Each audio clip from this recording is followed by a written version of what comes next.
Is mór an owner dom agus brichas mór the winter Kildare Thui May a Huffa.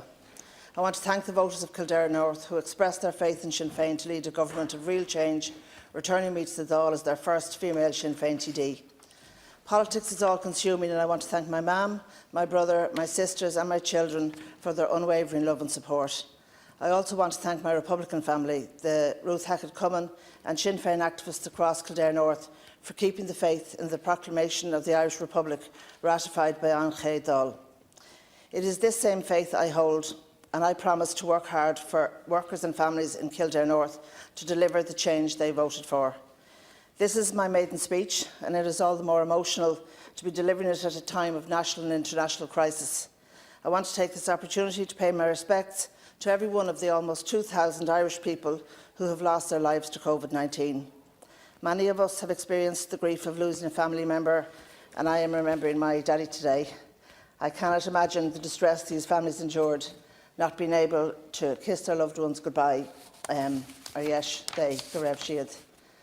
I had anticipated my first address on transport would be about exploring the possibility of extending the light rail system out to Kilcock, Sallins and the Lewis line to Naas, about improvements to Dublin Bus for Leixlip, Selbridge, my hometown of Maynooth, and returning Dublin Bus to Kilcock, about improving the bus Éireann service for Prosperous and Clane, the bus na Scoile for Rathcoffey and the other hinterlands of Kildare, and critically, about ensuring that all public transport was accessible to citizens with disabilities. These are the issues I would have addressed if these were ordinary times, but these, Ken Corla, are not ordinary times. We have people going back to work next week before we have an effective testing and timely tracing containment infrastructure built to contain the virus. The most immediate concern for families in North Kildare right now regarding transport is how they are going to travel to work safely, starting from next week. I read the return to work safely protocol at the weekend. Public transport barely got a mention. So I asked the Minister, and I welcome that you said that you have been engaging with public transport operators, but when are you going to publish a comprehensive plan for transport during COVID-19? This protocol must include, among those already mentioned, plans to carry workers to their place of work without returning traffic chaos to our streets, managing social distancing at bus stops, train stations and indeed once on board. Whether or not we're going to need face coverings are going to be mandatory.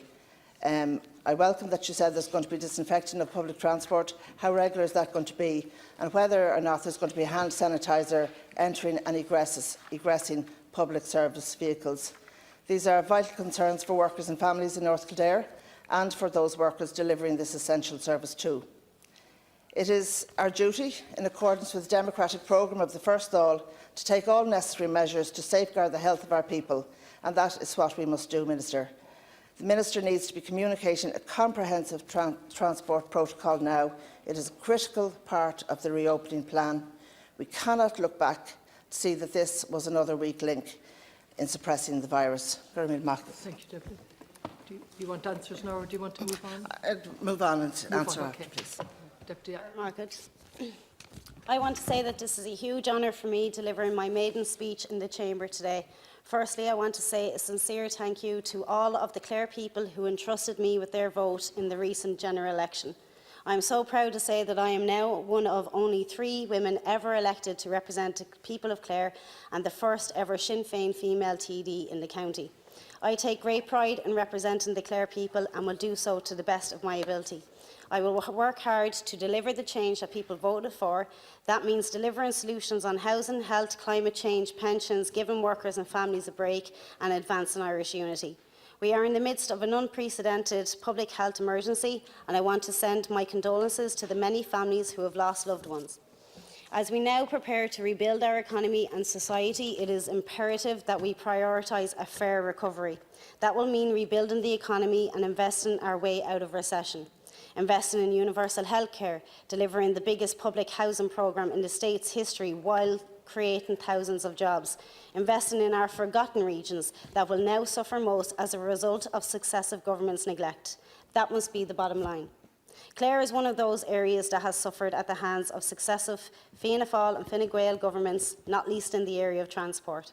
The loss of Clare bus service contract, whilst arrears are outstanding, only to be given to a private operator at a higher cost to the taxpayer, beggars belief.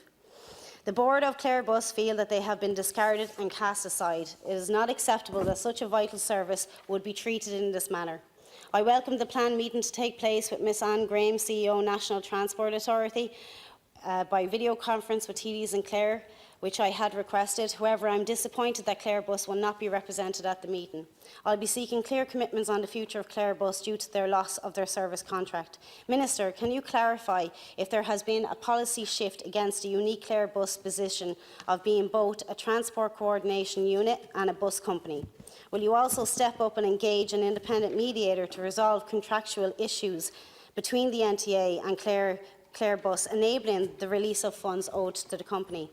Will you ensure that this is done in a timely fashion to safeguard the future of Clare Bus with the potential to resume operation of some level?